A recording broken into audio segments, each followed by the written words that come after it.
Ketiga, aspek kemerdekaan itu adalah hurriyatul aqwal, ya, kebebasan untuk menyampaikan pendapat, ya, kebebasan untuk berdakwah, kebebasan untuk menyampaikan kebenaran.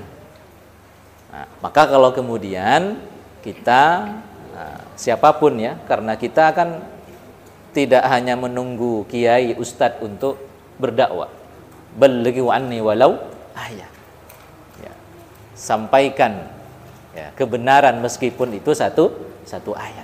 Artinya apa? Antum semua berhak untuk apa? Berdakwah. Meskipun hanya punya satu ayat, udah satu ayat itu yang kita sampaikan, gitu, ya. Makanya kalau kemudian kita mendapatkan dai di mana-mana hanya hadis itu saja disampaikan, ya mungkin baru hadis itu yang dihafal.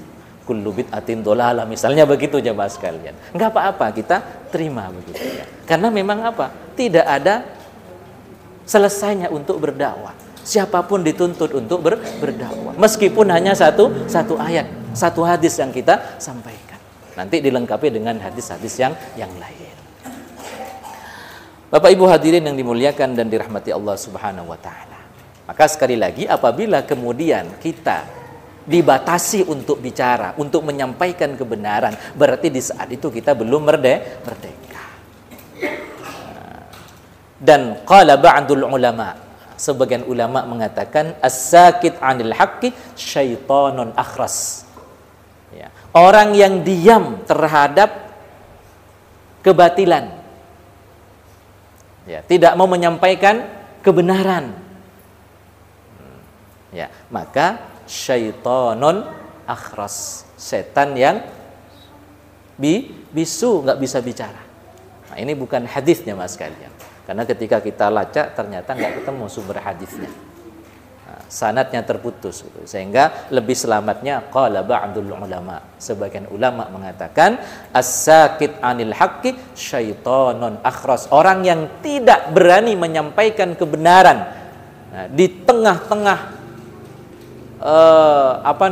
kebatilan, ya, maka ia disebut sebagai setan yang bisu. Di tengah-tengah merebaknya kebatilan, maka ia disebut sebagai syaitonun akhras, ya, setan yang bisu. Kemudian jemaah sekalian, kalau ini ada hadisnya memang. Dalam hadis Imam At-Tirmidzi, innan nasa idza ra'au adh-dhalim falam ya'khudhu 'ala yadayhi aw syaka ay ya'ummahu Allah bi'iqabim minhu. Ya.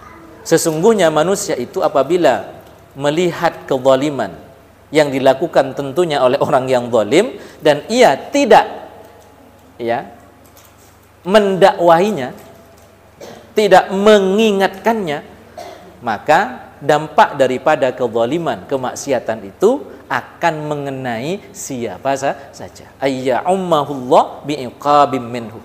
Ya. Azab Allah, iqab dari Allah itu tidak hanya mengenai orang-orang yang zalim, tetapi kita yang diam atas kezalimannya pun akan mendapatkan, ya, azab ataupun iqab serupa. Nah, saat ini jemaah sekalian, ini kita punya PR berat, tugas berat. Saya kemarin ketika ikut Munas di Malang, nah, itu kawan-kawan pada bercerita bahwa komunitas pelangi LGBT itu sudah banyak tersebar di Indonesia. Baik itu di Jawa, Sumatera, dan pulau-pulau lainnya jemaah sekalian. Bahkan di Malang ada kawan yang mengatakan, iya Pak Ustadz, di sini juga sudah mulai ada komunitas LGBT-nya.